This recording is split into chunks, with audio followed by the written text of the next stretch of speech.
progressive development of man is vitally dependent on invention.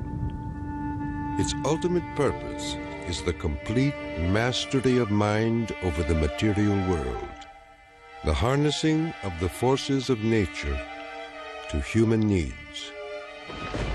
Nikola Tesla, 1919. This is the story of a modern Prometheus who changed the world with electricity. It was Nikola Tesla who captured the power of Niagara Falls with his alternating current system and made it possible to transmit electricity to all of America and the world. It was Tesla who patented the technology for wireless communications that is used in all radio and television broadcasting. His incredible legacy can be seen in everything from remote control to neon and fluorescent lighting, X-rays, guided missiles, and even the Strategic Defense Initiative. Yet somehow history has overlooked this remarkable man. Tesla was indeed a genius of the first magnitude. He was a technological visionary. He could envision great things and make them work. He was a foreigner, an immigrant who arrived in America with only his dreams. A proud and sometimes arrogant man, he worked and locked horns with some of the most powerful people of his day. Thomas Edison, who resented his ideas. Guglielmo Marconi, who capitalized on his inventions. George Westinghouse, who created the Westinghouse Electric Company with Tesla's patents. And the great financier, J. Pierpont Morgan, who supported and then abandoned him. At the height of his career, Tesla was one of the most famous men in the world. His inventions helped America grow into a powerful industrial nation. His ideas created billion-dollar corporations. But Tesla was not a practical man. Always driven toward the next great breakthrough, he failed to protect his commercial interests. In the end, others made fortunes with his inventions, and he wound up penniless and rejected. Money does not mean to me what it does to other men. All my money has been invested in inventions to make man's life a little easier. He was a visionary genius. There aren't many of them.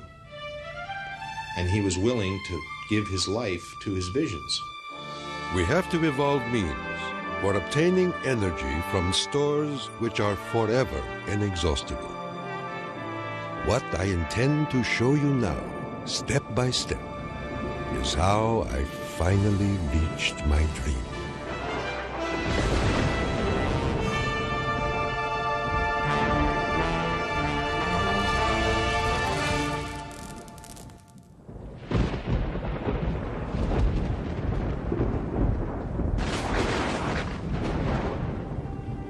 This is the house in which, by coincidence bizarre, I was born on the stroke of midnight between July 9 and 10, 1856.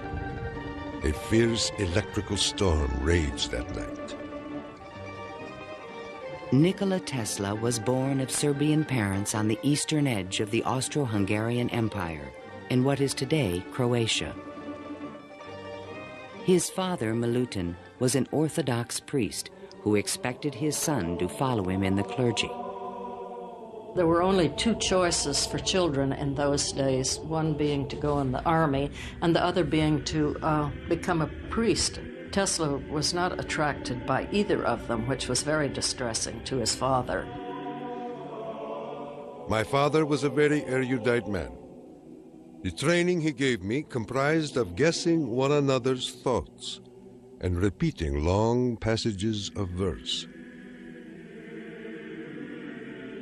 My mother descended from one of the oldest Serbian families in the country. She invented and constructed all kinds of tools and devices and wove the finest designs from thread. Her fingers were nimble enough to tie 3 knots in an eyelash. Early on, Tesla began to demonstrate an extraordinary imagination. In my boyhood, I suffered from a peculiar affliction due to the appearance of images, often accompanied by strong flashes of light. I was quite unable to distinguish whether what I saw was tangible or not. To give an example, I was fascinated by a description of Niagara, and I pictured in my imagination a big wheel run by the falls. I told my uncle that one day I would go to America and carry out this scheme. Then, at the age of 17, while preparing for the seminary, Tesla contracted cholera, and the brush with death changed his life forever. In one of the spells, which was thought to be my last, my father rushed into the room. "Perhaps," I said, "I may get well if you will let me study engineering." "You will go to the best technical institution in the world," he solemnly said.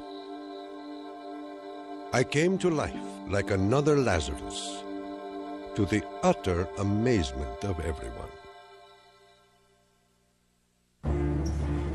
In 1877, at the age of 21, I traveled to Graz, Austria to begin my college education. Here, I quickly became obsessed with the science of electricity. I wanted to know more of this wonderful force. Every spark produced 1,000 echoes in my brain. In 1831, in England, Michael Faraday had discovered the principle of electromagnetic induction, which made it possible to generate electricity. Faraday discovered that if you have an electric circuit in a changing magnetic field, it would induce an electric current to run in the wire. So this was the invention of the method of creating oscillating or AC electric currents. And it was that invention that Tesla later harnessed into the electrical system that drives our civilization. Early electric motors operated on direct current electricity, but required a system of sparking connections to induce a rotary effect in the machine. I remarked to my professor that the design of generators and motors could be greatly improved by using currents that alternated. He embarrassed me greatly in front of my classmates, saying, "Mr. Tesla will never accomplish this. It is a perpetual motion scheme." Meanwhile, in America, Thomas Alva Edison had begun to experiment with vacuum tubes, producing the first commercial incandescent light bulb in 1878. Edison and Tesla would soon cross paths in a gargantuan technological struggle between direct and alternating current electricity. In 1880, Tesla moved to Budapest, where he found employment with the Central Telegraph Office. Here, his idea for an AC motor began to haunt him. In my room, I could hear the ticking of a watch with 3 rooms between me and the timepiece. A carriage passing at a distance of a few miles fairly shook my whole body. The whistle of a distant locomotive vibrated so strongly in my ears that the pain was unbearable. To recover from these attacks, I took long walks in the city park. One afternoon, which is ever present in my recollection, the sun was just setting and reminded me of Goethe's glorious passage. The glow retreats. Done is the day of toil. Upon its track to follow soaring. As I uttered these inspiring words, the idea came to me like a lightning flash. I fell to my knees and drew a diagram in the ground. Tesla perceived a whirling field of energy. He suddenly knew he could recreate this rotating field by powering the coils of a motor in different steps or phases, like the pistons of an engine. The resulting forces of magnetic attraction and repulsion would literally twist the rotor in a circle, the electrical equivalent of the wheel. And all this was accomplished with alternating currents. It would soon turn the wheels of industry around the world. The strength of Tesla's mind was almost certainly in this sense of visualization, be able to see things move in front of him. You see, it was not a perpetual motion scheme.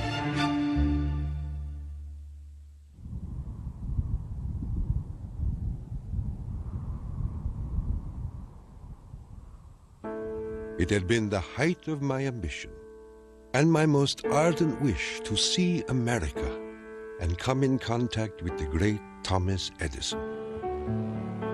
Accordingly, I undertook the voyage, and after losing my money and tickets and passing through a series of mishaps, including a mutiny in which I almost lost my life, I landed on these blessed shores with 4 cents in my pocket.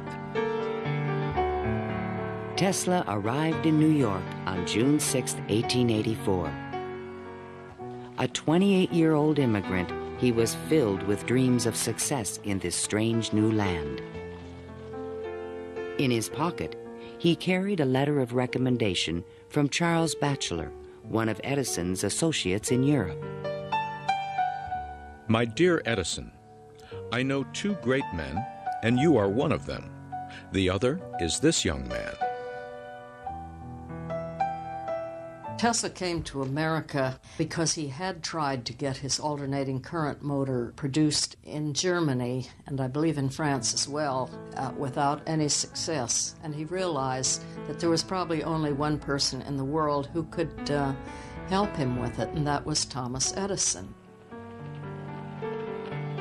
New York had had electricity since the late 1870s. Edison installed his first DC power station on Pearl Street, near the financial district, in 1882. He did this with help from the great Wall Street financier, J. Pierpont Morgan. But the system was far from perfect. Electricity was a very new thing. Most people didn't understand what it was all about. They were very afraid of it. There were fires breaking out. The horses on the streets would get shocks through their shoes and run away. So it was a very exciting time for Edison. I was thrilled to the marrow meeting Edison. This great man had revolutionized the world with his incandescent lamp. And I was burning to show him my motor that ran on alternating currents. Edison had built his business on the direct current system, and any talk of alternating currents was an aggravation to him. The problem with direct current is that you can't change the voltage. What you generate, that's what you get. And if you generated the power at too high a voltage, you would blow out lamps at the other end. If you generated the proper power for the lamps and you want to go any great distance, then you need copper wire that's as thick as your arm. And the Edison people said, well, that's all right. We'll just have a power station every mile or so. DC was sufficient to power lights and run motors, but it could not be transmitted efficiently over long distances. By raising and lowering the voltage, AC could solve the problem of distance, but a working AC motor did not exist. In spite of their differences, Edison hired Tesla to improve the performance of his DC generators. Tesla said he was promised $50,000 if he was successful. The offer seemed too good to be true. I entered the Edison Machine Works, where I undertook the design of DC dynamos and motors. My regular hours were from 10:30 a.m. till 5 a.m. the next day. When I completed the task, I went to Edison for payment, and he laughed. Edison was very amused by this. Said, "You just don't understand our American sense of humor, Mr. Tesla." So Tesla had had enough by that time, and he picked up his hat and walked out. Tesla paid dearly for his pride. I lived through a year of bitter tears and hard labor, digging ditches for Edison's underground cables. But he was still determined to develop his AC motor. With help from a group of investors, he opened a laboratory on Liberty Street, only a few blocks from Edison's offices. There, he began to assemble a prototype of the motor he had envisioned 7 years earlier. Along with it, he developed all the components of the system of AC power generation and transmission still used today. In May of 1888, Tesla was ready to unveil his motor to the world. The subject which I now have the pleasure of bringing to your notice is a novel motor which I am confident will at once establish the superior adaptability of alternating currents.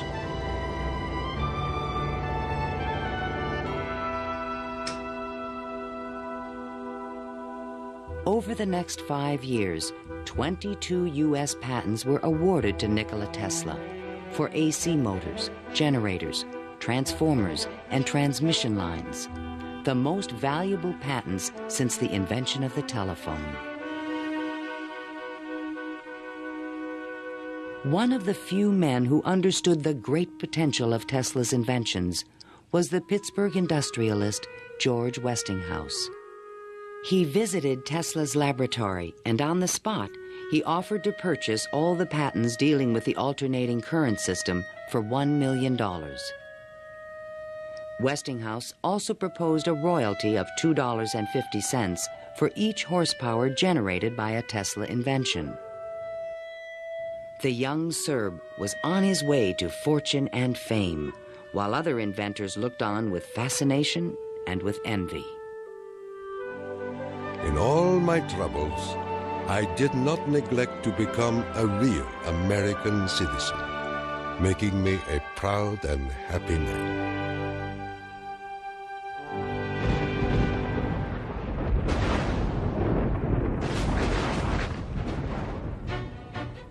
During the late 1880s, Edison began a negative media campaign to discredit the alternating current system of electricity being developed by Westinghouse and Tesla.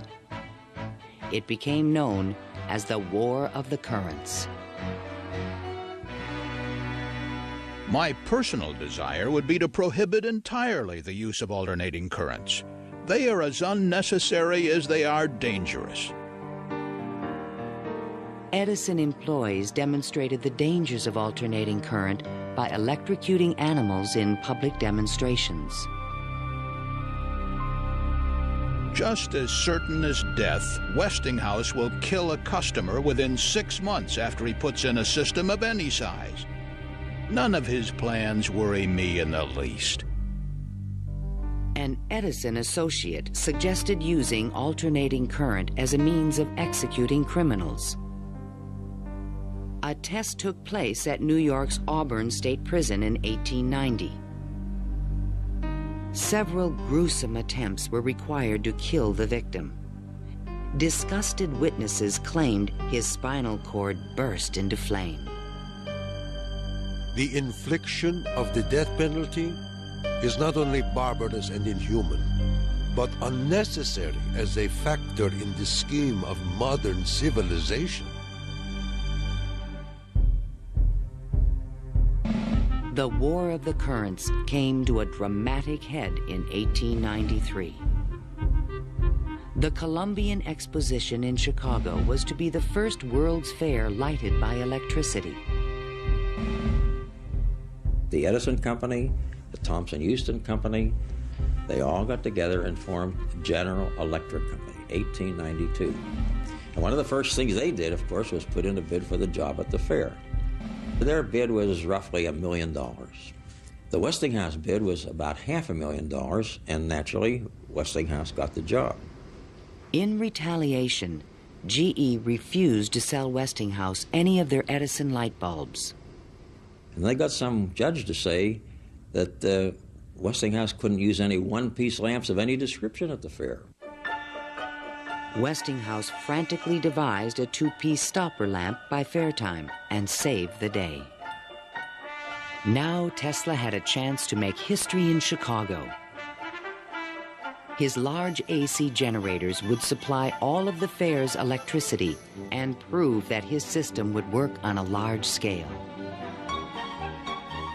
On May 1st, 1893, 100,000 eager spectators filed into the fairgrounds, awed by the gleaming neoclassical architecture. Night fell. President Grover Cleveland pressed a button, and the fairgrounds exploded with brilliant tube lighting and multicolored searchlights. The most incredible display of lighting the world had ever seen.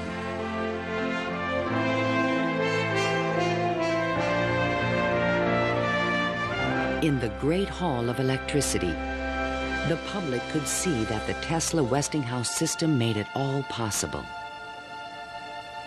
To overcome the impression that AC was dangerous, Tesla put on remarkable demonstrations. He created a device called the Egg of Columbus to show the rotating magnetic field created by his AC motor.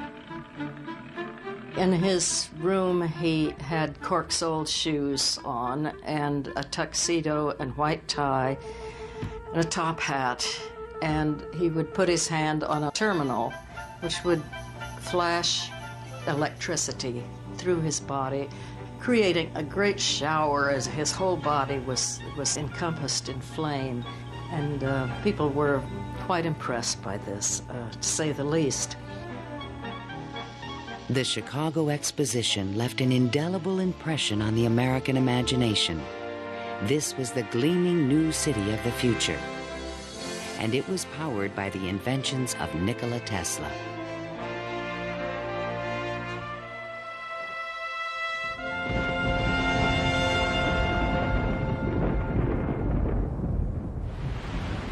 Since childhood, Tesla had dreamed of harnessing the power of the great natural wonder called Niagara Falls.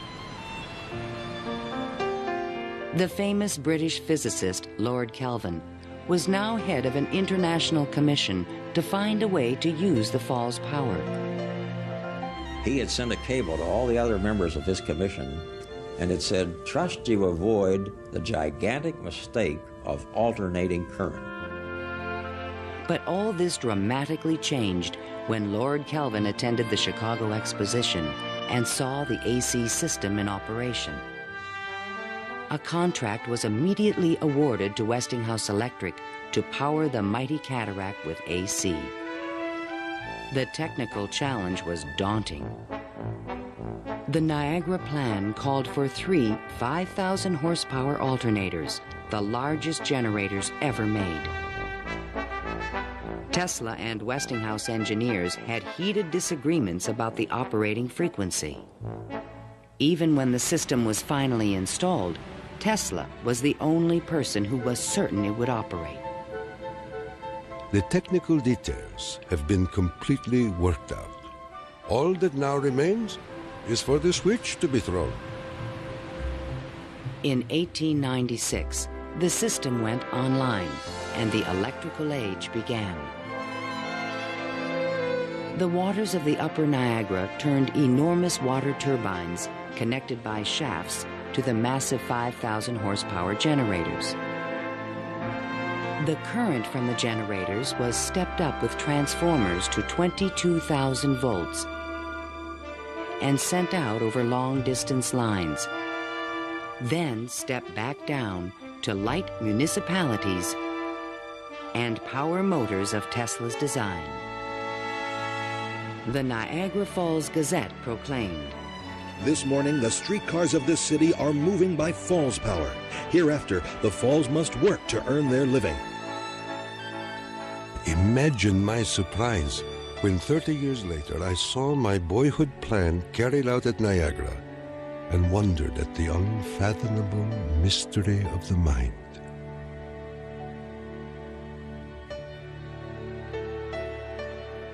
Within a few years, the number of generators at Niagara was increased to 10.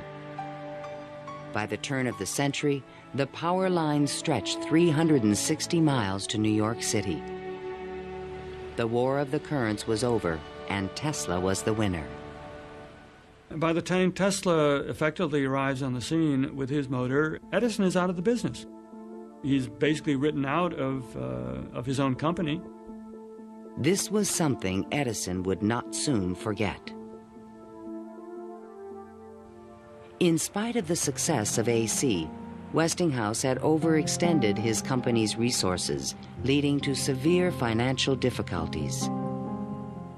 In order to save the company, Tesla said that he tore up his royalty contract for $2.50 per horsepower generated. Today, this agreement would be worth trillions. Had the inventor been tricked again? This is something that we've never found any record of in the Westinghouse annals. We do have something which is a memorandum of agreement about that, but it was never signed. But Tesla was ready to move on. I had already perceived enough to get the idea that energy could be transmitted and received without connecting wires in between. He was convinced his next invention would make him a millionaire once more.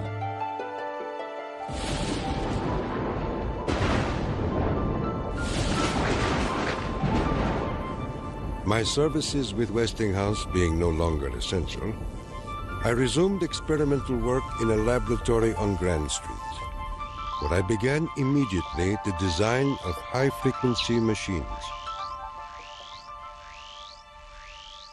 Following the success of Niagara, Tesla was at the height of social acclaim. Diapers can handle anything. We put them to the ultimate test. Dads, alone with their babies, at nap time, after a very full feeding. Can the leak stay locked through a long, milk-induced slumber? Grab a dad and see for yourself. How compared to Pampers Baby Dry, Huggies all-new Snug & Dry stops No leaks. more of this mysterious foreigner who was transforming the world with his electrical inventions. So far as personal appearance goes, no one can look upon him without feeling his force. His cheekbones are high and prominent, the mark of the Slav. His eyes are blue, deeply set, and they burn like balls of fire. Franklin Chester, the Citizen. Why was he so well known and so popular? It's because the technological advances that he made were so directly related to the relief of the drudgery that people had to endure in their work lives. They could see what he did helped them personally. Every evening, Tesla showed up at Delmonico's, the most expensive restaurant in town, to be shown to his special table. He is fanatical about his dress, usually sporting a fine waistcoat, white leather gloves, and a derby hat on his head. He is meticulous about his health and drinks a glass of whiskey a day, saying it will increase his life expectancy to 150 years of age. Tesla hobnobbed with the leading politicians, millionaires, and celebrities of the era. This was the best way for independent inventors to find support for their projects. His friends were the New York elite: John Jacob Astor, William K. Vanderbilt, and the writer Mark Twain. I have just seen the drawings and description of an electrical machine lately patented by Mr. Tesla, which will revolutionize the whole electric business of the world. One of Tesla's closest friends was Robert Underwood Johnson, editor of the prestigious Century magazine. Johnson's wife was deeply in love with Tesla. My dear Nicky, do leave aside the millionaires and Fifth Avenue for some simple pleasures. From one distinguished only by a great weakness, Katherine Johnson. In fact, the world-famous inventor was also New York's most intriguing bachelor. The fact that he never married, I think, had almost nothing to do with his interest in women. It appeared that he was always very interested and was attractive to women. Many women sought his attention. The beautiful and wealthy socialite Flora Dodge, and even the famous French actress Sarah Bernhardt. But in spite of his charisma, Tesla was only interested in his inventions. He had so many phobias that he couldn't have had close relationships with women. He didn't like most of the jewelry that they wore or the perfume, and he couldn't bear to touch hair. And and in fact, he didn't like to shake hands. And so these are all things that do tend to discourage intimate relationships. The inventor even claimed that he destroyed his sexuality at the age of 40. A certain French actress kept coming to me and made it impossible for me to concentrate. It's a pity, too, for sometimes I feel so lonely.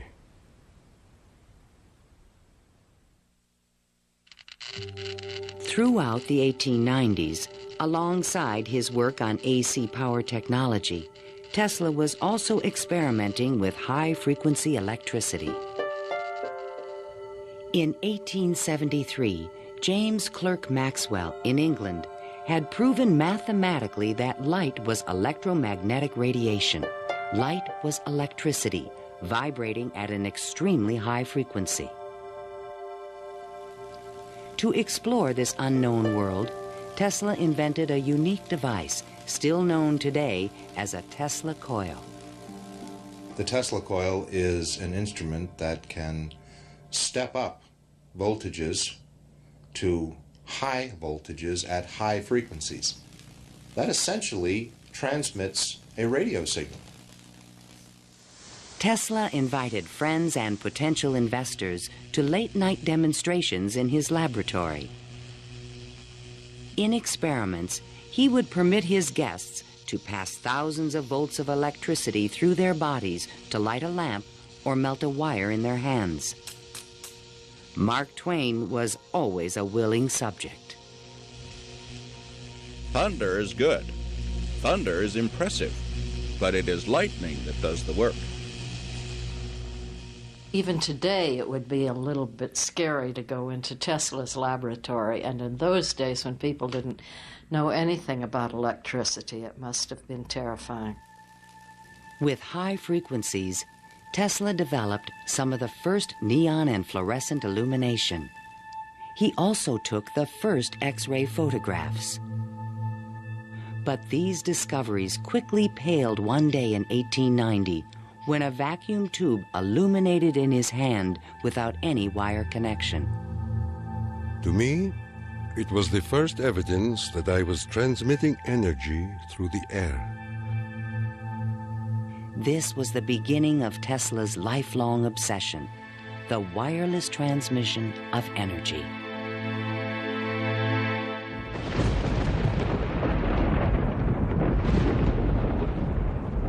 In 1892, Tesla was invited to Europe to present the results of his high-frequency experiments. In London and Paris, he amazed scientists and engineers with lighting and electrical effects that looked more like magic than science. He also announced a remarkable new possibility. I would say a few words on a thought which fills my mind and concerns the welfare of all. I mean the transmission of intelligence and even power without the use of wires. I am becoming more convinced daily of the practicality of this scheme. The race for radio was about to begin.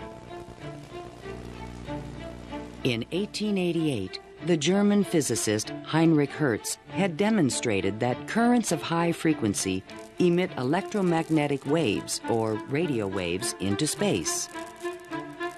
But creating a practical means of wireless communication would require a quantum leap in imagination. Hertz created the first radio transmitter and the first receiver. He had showed that you could create an electrical signal in one place and detect it in another place with nothing in between. While in England, Tesla befriended Sir William Crookes, the discoverer of radiant matter. Crookes was a mystic and believed that human beings could communicate telepathically when they were attuned to high-frequency brainwaves. Tesla was skeptical, but one night in his bed he had a powerful and disturbing vision.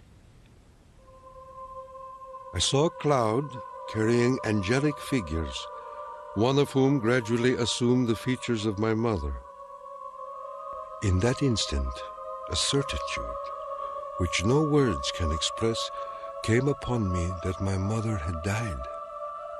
And that was true. Tesla was convinced that he and his mother were tuned to the same frequency.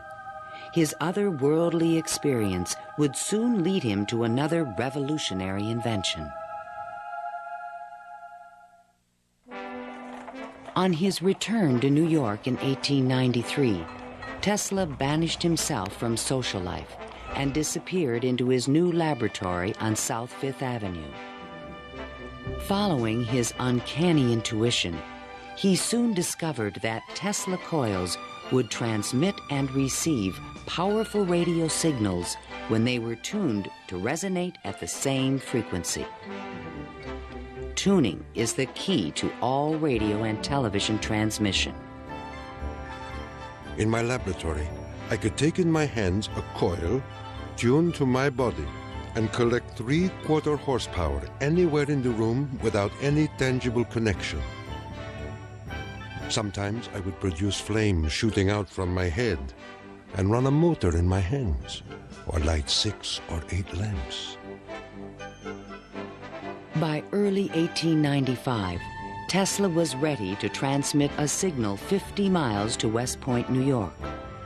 He could now produce 1 million volts with his new conical coil. But that year, on the Ides of March, disaster struck. Fire broke out in the building which housed Tesla's laboratory. Everything was lost. Utterly disheartened and broken in spirit, Nikola Tesla, one of the world's greatest electricians, returned to his room in the Gerlach yesterday morning and took to his bed. He has not arisen since. I was devastated. What could I say? The work of a lifetime lost in a fire that lasted only an hour or so. The timing could not have been worse.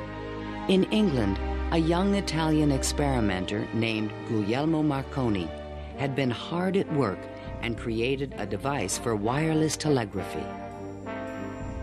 Concerned that Marconi would exploit his ideas, Tesla opened a new laboratory and rushed to complete his own system for wireless communication.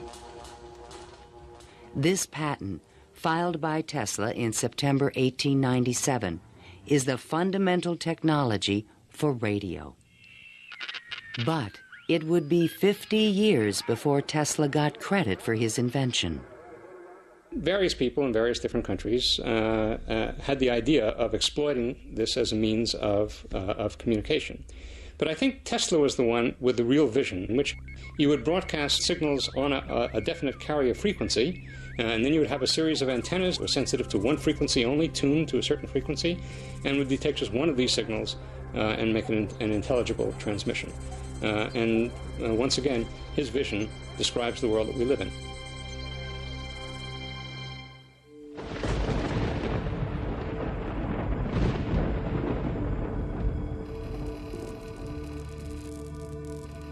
I was so blue and discouraged in those days that I do not believe I could have borne up but for the regular treatments of electricity which I applied to myself. It puts into a tired body what it needs most, life force. Following the destruction of his laboratory, Tesla developed a deeper interest in Eastern thought and spiritualism. Mr. Tesla was charmed to hear about the Vedantic prana and Akash and the Kalpis, which he claims are the only theories modern science can entertain. Inspired by the Hindu teacher Swami Vivekananda, Tesla began to look at the universe as a symphony of vibrations and waves. We are whirling through endless space with an inconceivable speed. Everything is spinning. Everywhere there is energy. There must be some way of availing ourselves of this energy more completely. In 1898, an unusual experiment took place in Tesla's laboratory. He attached a small mechanical oscillator to an iron pillar. Precisely timed pulses from the device made the entire building tremble. Windows started crashing around the area, and he, being at the epicenter, didn't notice anything happening until some police came bursting into his laboratory. It was just at the moment where he'd picked up a sledgehammer and broken the oscillator. He just said to the policemen that how too bad that they had just missed an interesting experiment. Tesla was, I would say, obsessed with frequency, the notion of resonance. The story where he takes the device and puts it on the girder in his office and, gets the frequency of the building and supposedly, it's an apocryphal story, I'm sure, but it gets right at the core that, hey, if I've got the right frequency, I can move the world. And indeed, he talks about the frequency of the earth, and that if he can do that, he can, almost literally split the earth in half. Meanwhile, Marconi was doing more practical things and succeeded in transmitting a signal 5 miles on the Salisbury Plain in England. Not to be outdone, Tesla decided to introduce an entirely new invention. In a specially constructed pool, potential backers were amazed to see the inventor controlling the motions of a small mechanical boat with no wires attached to it. This was the world's first radio-controlled device. The machine even seemed to think. Someone threw out the question, what is the cube root of 64? And 4 flashes came back. The audience was so surprised, Tesla had to remove the lid to prove no one was inside. Tesla developed his radio-controlled boat in 1898 and patented it and thought it was an armament for war. He rationalized this as a means of ending war. The military who looked at it thought it was too complicated and vulnerable. Soon after the demonstration, Mark Twain wrote from Austria. Dear Mr. Tesla, have you the Austrian and English patents on that destructive terror which you have been inventing, and thus make war henceforth impossible? If so, won't you set a price on them and commission me to sell them? Sincerely yours, Mark Twain. But I have no desire to be remembered as the inventor of a purely destructive device. I prefer to be remembered as the inventor who abolished war.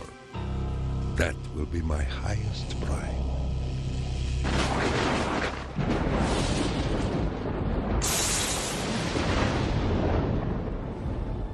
In the summer of 1899, Tesla moved to Colorado Springs, Colorado, to conduct a series of secret experiments.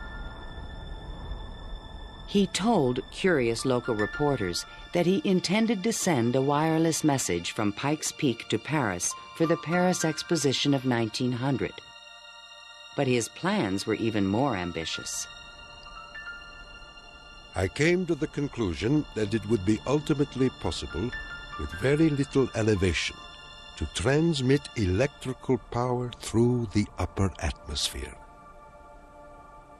Just outside the city, he constructed an experimental station with sliding roof panels. A quote in Italian from Dante's Inferno hung by the entrance of the strange wooden structure. It read, "Abandon hope, all ye who enter here." During the construction phase, Tesla studied lightning. Now, I can understand Tesla's fascination with it, because what happens in lightning is that electricity is being transmitted from one place to another. Electric power, not just electric signals, but real electric power is being transmitted from one place to another.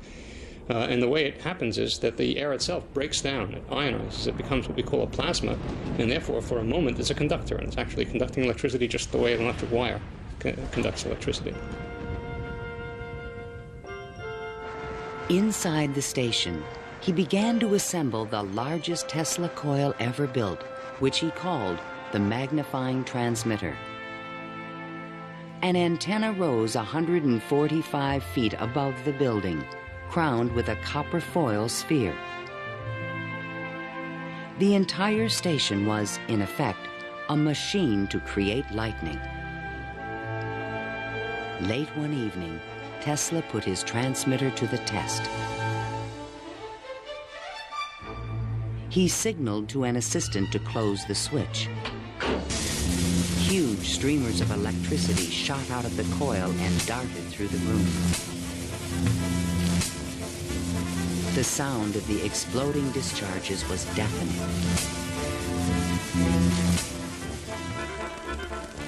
Outside, above the building, bursts of artificial lightning, more than 100 feet long, began to shoot out of the ball atop the antenna. Its thunder could be heard 20 miles away in the small mining town of Cripple Creek.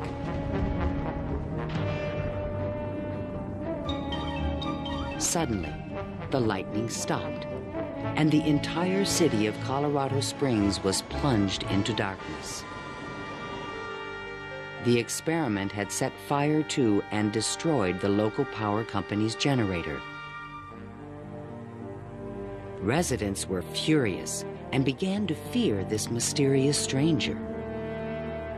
Undaunted, Tesla continued his wireless power experiments for 6 more months. Late one night, an unusual event took place. Tesla noticed a repeating signal being received by his apparatus. To his own amazement, he believed it was an extraterrestrial communication. In a letter to the American Red Cross, he wrote, "Brothers, we have a message from another world. It reads, 1, 2, 3. The press had a field day. If the mystical 1, 2, 3 was impulsed from Mars, as Tesla says, they certainly showed most excellent taste in choosing Colorado Springs. It is a rule in inventional science. When you're going to tell one, tell a good one. And men have become great in this way. Colorado Springs Gazette. Though widely ridiculed for his claim, Tesla may have been the first to detect radio waves from space. I believe that Tesla could have gotten these signals from space. We are getting them today, and these are the radio telescopes. That's what radio telescopes do today, receive signals from space. They are not from alien civilizations, but they are from the sun and from the stars. On January 7th, 1900, Tesla boarded a train back to New York City. Perhaps he had mastered the power of lightning, or at least that's what he believed. The law which I discovered in Colorado is wonderful, and it means that results undreamed of before will be possible as soon as a large plant is constructed in accordance with my plan. See the excitement coming.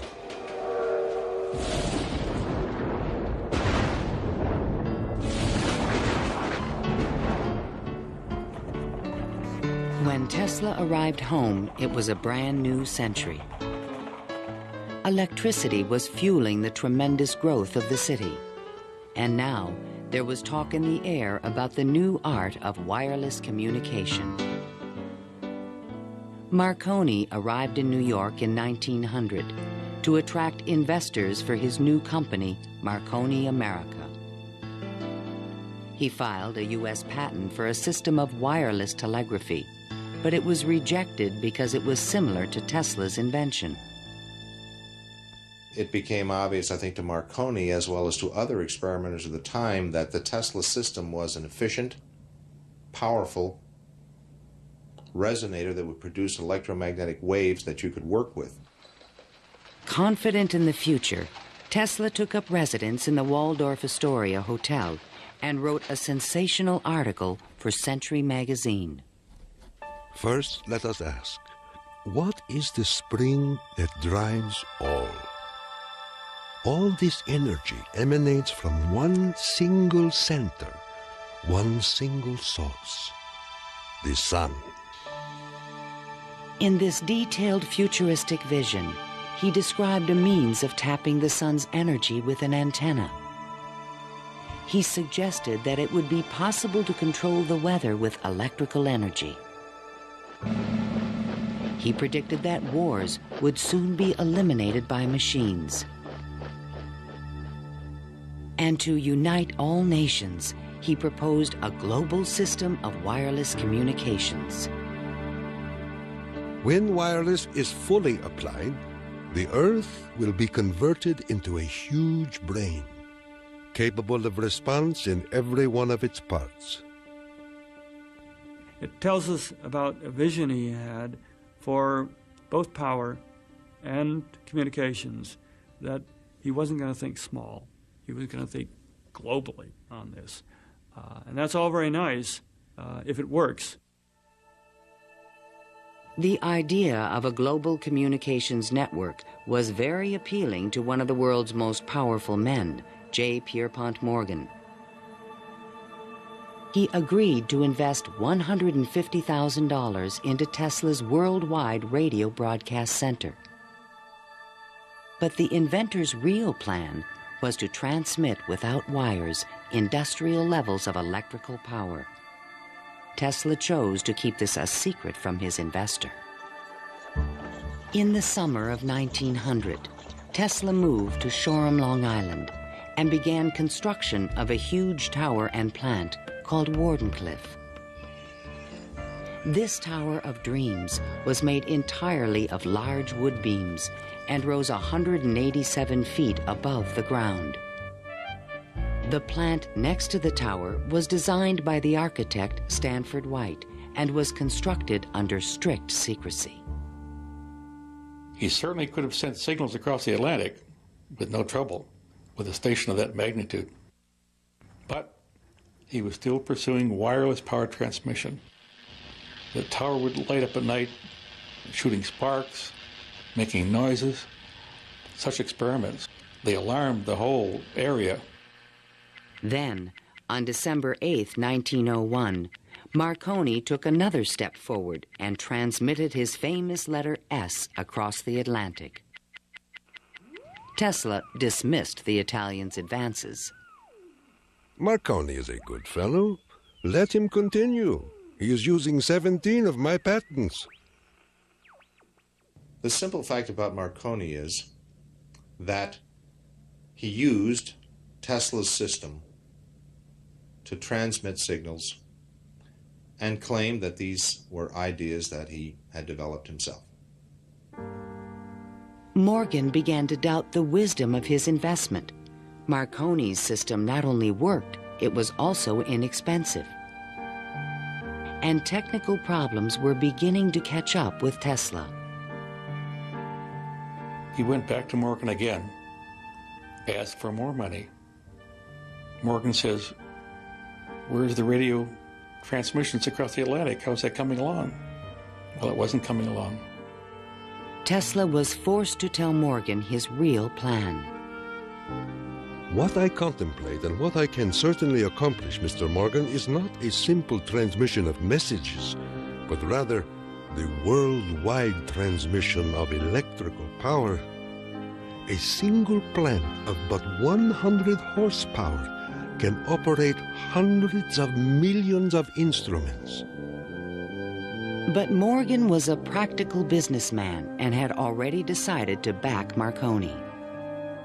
I have received your letter, and in reply would say that I should not feel disposed at present to make any further advances. J. Pierpont Morgan. Word spread rapidly that the investor had pulled out of Wardenclyffe, and Tesla was financially ruined. Late one night in 1903, the residents of Shoreham were astonished to see bright light emanating from the tower and an effect in the air like the aurora borealis. But in fact, Tesla could not transmit wireless power. And his major defect was he was dreaming, but he was doing very few calculations on paper. Because on paper, he could have realized that you can transmit power, but not very much power.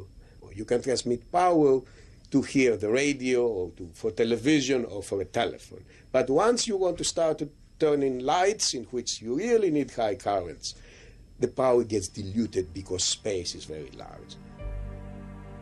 To his dying day, Tesla believed it could be done. It is not a dream.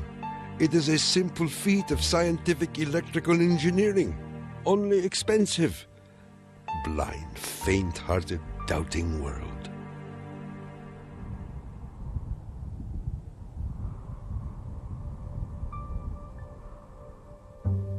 Wardenclyffe marked a turning point in Tesla's career. Like a modern Prometheus, he had reached too high and failed. In 1904, the U.S. Patent Office suddenly reversed its previous decisions and gave Marconi a patent for radio. 1 year later, Tesla's fundamental AC patents expired. Now the inventions that powered the world could be used by anyone free of charge. The public didn't realize that Ciphers can handle anything. We put them to the ultimate test. Dads, alone with their babies, at nap time, after a very full feeding. Can the leak stay locked through a long milk-induced slumber? Grab a dad and see for yourself how, compared to Pampers Baby Dry, Huggies all-new Snug and Dry stops leaks. Invention that had made billionaires out of corporations, and that he himself was broke. With no money to carry on his work, Tesla began to sink into an isolated world. He was totally disinterested in business. I think it not necessarily bored him, but he didn't make the relationship between the importance of business and the importance of his invention and discovery. Occasionally, he was seen in public parks feeding the pigeons. These are my sincere friends. Tesla's melancholy turned to anger in 1909 when Marconi was awarded a Nobel Prize. Mr. Marconi is a donkey. The question of Tesla and radio is certainly a very interesting one. It's clear that Tesla, in terms of certain basic notions of radio, was very early, if not first, in expressing them and even of taking them to the patent stage. In desperate need of money, Tesla brought suit against the Marconi company, claiming that his patent rights had been infringed. But he lacked the resources to wage a legal battle with a large corporation, and ultimately gave up. Marconi had received the Nobel Prize for work that Tesla correctly believed to be his own. I suppose everything is fair in wireless as in warfare. In 1915, the Nobel Prize entered Tesla's life once again. The Swedish government has decided to distribute the Nobel Prizes next week as follows. Physics, Thomas A. Edison and Nikola Tesla. Even Tesla was surprised by the front-page announcement in the New York Times. I have concluded the honor conferred upon me concerns the transmission of electrical energy without wires. But 1 week later, the award was given to William H. Bragg of Oxford, England, for his work with X-rays and crystal structure. The embarrassing situation was never really explained. A rumor spread that Tesla had refused to share the prize with Edison. The difference that the Nobel Prize could have made in Tesla's life soon became evident. Testimony given by Nikola Tesla, the electrical inventor, in a judgment for $935 back taxes was filed yesterday. Mr. Tesla said under oath that he was penniless and had been living on credit. In an attempt to give him long overdue recognition, the American Institute of Electrical Engineers decided to award Tesla their prestigious Edison Medal. But on the night of the presentation, the guest of honor was missing. And Edison was conveniently away on business. They found Tesla across the street by the New York Public Library, feeding the pigeons. Later that night, he was persuaded to accept his medal and announced that he had finally completed his invention to transmit wireless power. The energy goes to a distant place, and you will see something like the Aurora Borealis. To conclude, we are coming to great results. The audience thought Tesla was losing touch with reality.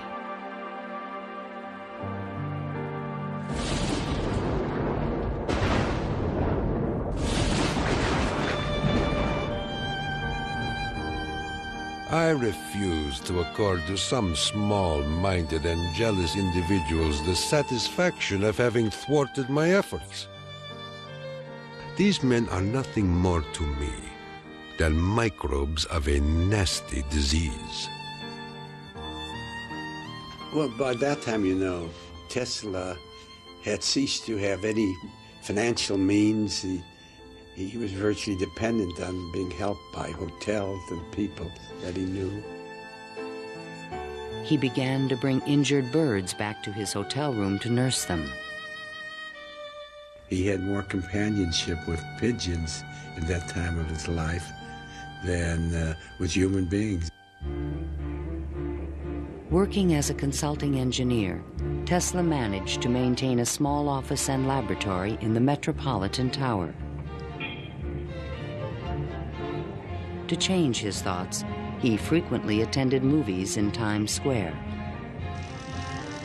Here he could see his futuristic ideas appearing on the screen. But his ideas were only accepted in science fiction movies and magazines. In 1924, there was a news report that while at Colorado Springs, Tesla had invented a death ray machine that shot bolts of lightning. The inventor was strangely quiet on the topic. Meanwhile, a new scientific star, Albert Einstein, had captured the world's attention with his theory of relativity. Tesla continuously attacked the validity of Einstein's work. Scientists today wander through equation after equation that have no relation to reality. If we were to release the energy of atoms, instead of a blessing, it might bring disaster to mankind. But no one took him seriously. I think that every generation of scientists feels that the new ideas that come along that replace their own ideas represent a loss rather than a gain. Tesla believed that Einstein was taking us intellectually in the wrong direction. Rejected by traditional science, Tesla's interests again turned to the esoteric. His intellect seemed to embrace a lot of different areas quite easily. What he lacked were the social skills. And that's an enormous shame because it interfered with his ability to use that genius, to be practical. Though nearly a recluse, he would occasionally attend dinner parties at the home of the German poet and mystic George Sylvester Viereck. And he always intrigued the guests. While we were in the midst of talking, an apparition seemed to come into the room. He walked so softly, and he struck us as almost an unearthly creature. And he talked of all sorts of, seemed to me at that time, unreal things, more in the nature of the psychic rather than scientific. Tesla wrote a strange poem called Fragments of Olympian Gossip and dedicated it to Viereck. While listening on my cosmic phone, I caught words from Olympus blown. The latest tells of a cosmic gun. To be pelted is very poor fun. The meaning of the poem would soon be explained.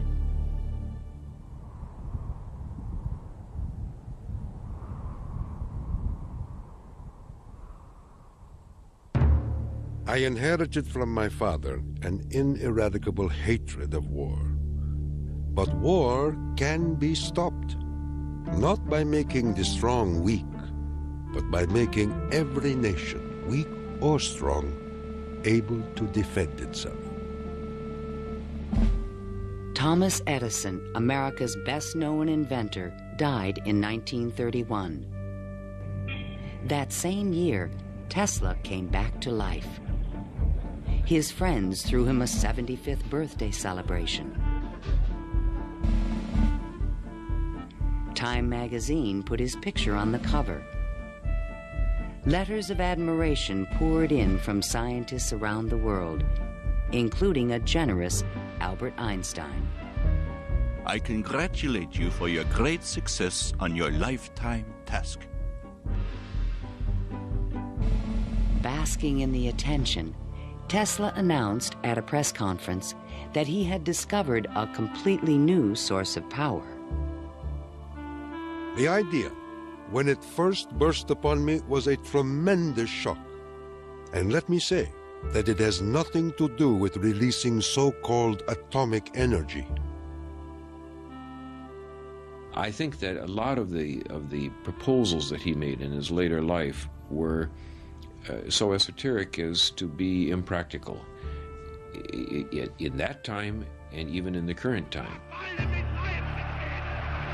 When the Nazis rose to power in Germany, Tesla decided that the time was right to reveal his new source of power, a man-made form of lightning called teleforce that could shoot an airplane from the sky. Nikola Tesla, electrical wizard and radio pioneer, announced that he was working on a machine to create a powerful electrical death beam which could wipe out armies in a flash and destroy huge fleets of ships or planes. The concept of using lightning bolts as a weapon certainly is millennia old. It goes back at least to the ancient Greeks. Think of Zeus throwing lightning bolts.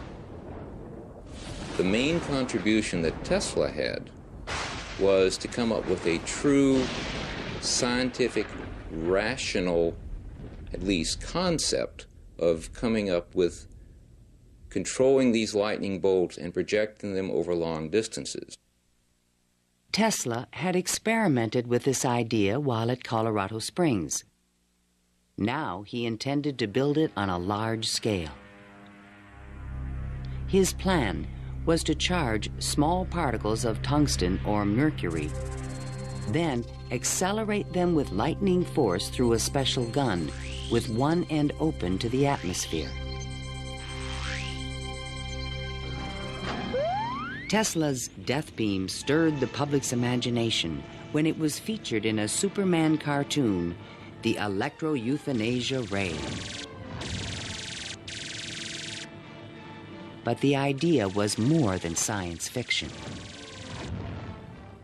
Tesla tried to sell this concept to various governments, England, the Soviet Union, and the United States, all Allied powers, and against Germany. He offered his system to England for $30 million, and they entered negotiations. When Tesla demanded payment before sending the final plans, the deal fell through. The British attempted to build their own death beam, but the project was soon abandoned. As the Nazis surrounded Yugoslavia, Tesla attempted to sell a beam weapon system to his former country. There should be needed 9 stations, 4 for Serbia, 3 for Croatia, and 2 for Slovenia, and it will protect our dearest homeland. At this point, even Tesla's countrymen thought he was just a crazy old man. One day in 1937, Tesla started out from his hotel room to feed his pigeons. Suddenly, a few blocks from the hotel, he was hit by a taxi and thrown to the ground. 3 of his ribs were broken. He was 81 years old. Remembering what he did for their company, Westinghouse executives agreed to pay his room and board for the rest of his life. The inventor also received a small stipend from the Yugoslav government. During the Christmas season of 1942, Tesla's death was imminent. Again, he attempted to interest the United States in his beam weapon concept. At the recommendation of 2 government engineers, a meeting of high-level officials was scheduled at the White House for January 8, 1943, to consider his plans. But the meeting never took place. Nikola Tesla, inventor of the Tesla coil, the induction motor, and hundreds of other electrical devices, died last night in his suite at the Hotel New Yorker. On last Thursday night, here in our city of New York, a man who was 87 years of age died in his humble hotel room. On January 10, 1943, Mayor Fiorello LaGuardia of New York paid tribute to Tesla on the radio. He died in poverty, but he was one of the most useful and successful men who ever lived. Were we to eliminate from our industrial world the result of Tesla's work, the wheels of industry would cease to turn, and our electric trains and cars would stop. Our towns would be dark, our mills and factories dead and idle. But Tesla is not dead. The important part of Tesla lives in his achievement, which is great and integral part of our civilization, of our daily lives, of our current war effort. Ironically, only 5 months after Tesla's death, the United States Supreme Court declared elements of the Marconi patent invalid. The decision confirmed Nikola Tesla's patent priority for the fundamental technology of radio.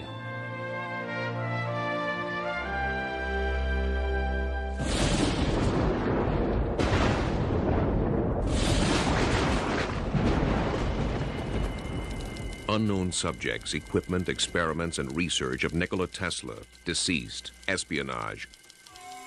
Following Tesla's death, fears rapidly increased that he might have invented a powerful new weapon. FBI Special Agent in Charge, P.E. Foxworth, was called in to investigate. He had been informed that Tesla's papers were not secure. Tesla is reported to have completed and perfected his experiments in the radio transmission of electrical power, commonly referred to as the death ray. A distant relative of Tesla, named Sava Kasanovich, is taking steps to get possession of these important documents and plans. Tesla's nephew, Kosanovich, was an up-and-coming Yugoslav diplomat with suspected connections with the communists. He insisted that his uncle's effects be returned to Yugoslavia. Kosanovich had asked the locksmith to come and open the safe, thinking there might be a testament, a will, in the safe. A will was never located.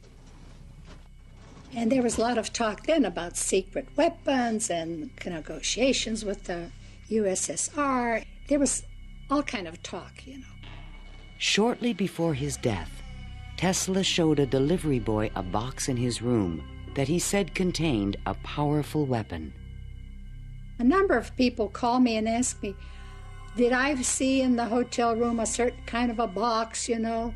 They were looking for some secret contraption that Tesla had invented. I never saw anything like that. The U.S. Office of Alien Property immediately seized all of Tesla's possessions until their ownership could be established. There's every evidence that they did look through all his papers, because the papers were not in order and certain things were missing. All his technical papers on beam weapons were secretly microfilmed by U.S. military agents. On August 6, 1945, the first atomic bomb was exploded on Hiroshima, Japan. Soon after, the bomb would be in the Soviets' hands. During this period, copies of Tesla's papers on the beam weapon were shipped to Wright Field in Dayton, Ohio. There, a top-secret research program began called Project Nick to find a defense against nuclear missile attack. Copies of some of his papers were sent to Wright-Patterson in 1945, not to my facility, not even the predecessor of my facility, but to another part of the base for analysis.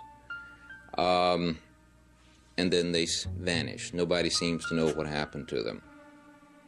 In 1952, Sava Kasanovich obtained permission from U.S. authorities to return Tesla's estate, still stored in New York, to the inventor's homeland. I personally believe that the U.S. government may have overlooked some things of value in the Tesla papers before they were released to the Yugoslav government. A Tesla museum was opened in Belgrade by Yugoslavia's president, Marshal Tito. But during the Cold War, the museum was off limits to Western scientists and scholars. Then, in 1960, Soviet Premier Khrushchev announced that the USSR had developed a powerful new weapon. There was concern in the U.S. that the Russians may have access to Tesla's missing papers on beam weapons in Belgrade and elsewhere. It's possible that these papers on the particle beam weapon were obtained by the Soviet Union, but it wasn't the only copy. In other words, I think that the United States has always had Tesla's papers on particle beam weaponry. An American beam weapon program began at Lawrence Livermore Laboratories, but engineers could not produce an effective directed energy weapon. I've always been a sort of a fan of Nikola Tesla, an admirer, and definitely he had the concept of a charged particle beam weapon back in the 1930s. I haven't a clue, to be quite honest, how he meant to actually do it. In 1978, evidence suggested that the Soviets were attempting to build a huge beam weapon near Semipalatinsk in the Ukraine. Soon after, President Ronald Reagan announced the Strategic Defense Initiative in March 1983. I call upon the scientific community in our country, those who gave us nuclear weapons, to turn their great talents now to the cause of mankind and world peace, to give us the means of rendering these nuclear weapons impotent and obsolete. Tesla's concept for a beam weapon defense shield was finally taken seriously by the United States to combat the destructive threat of atomic weapons. In spite of circumstantial evidence, there is no direct proof that Tesla's ideas or plans were used in the Strategic Defense Initiative. And even today, after decades of investment and research, scientists still disagree on whether beam weapons are realistic. Basically, let me just make a short statement. That's all I'm really at liberty to say, is that a considerable amount of effort has taken place in the United States and in a number of other countries trying to get these things up to a real weaponizable status. Let me stop at that point. No U.S. government archive has any record of Tesla's technical papers, which were copied immediately after his death. And what has become of Tesla's great dream to transmit electrical power without wires? This is the Navy and Air Force High Frequency Active Auroral Research Program, or HAARP, in Gakona, Alaska. The large antenna array is designed to beam high-energy microwaves into the ionosphere. Tesla was a genius because way before anybody knew or even understood the physics of the Earth and what we call today the ionosphere, which is a layer of ionized particles about 80 kilometers above the Earth, he conceived it. And he tried to use it to produce a variety of new concepts. The HAARP project evolved from a patent filed in 1987, in which Tesla's work is referenced. It proposed using the ionosphere like an enormous electrical circuit to transmit power around the planet. It even described a means of changing the weather by superheating portions of the upper atmosphere with microwave energy. Tesla proposed that it might be possible to modify the weather by using radio waves. I believe that this is impossible. Ionospheric modification is still in its early experimental stages, but microwave technology has already made it possible to transmit wireless power with the use of satellites. We go to Alaska, and in Alaska there is natural gas. In order to send it somewhere, you have to create a pipeline. That's very expensive. So we said, all right, let's go into Alaska, create microwaves from the natural gas, send them to a satellite at a particular geosynchronous orbit, put a reflector there, and send it to Japan. And in Japan now, you get the antenna, which transforms these microwaves into 60 hertz, and you get electricity. So you make essentially Tesla's dream. The scientific man does not aim at an immediate result. He does not expect that his advanced ideas will be readily taken up. His work is like that of the planter for the future.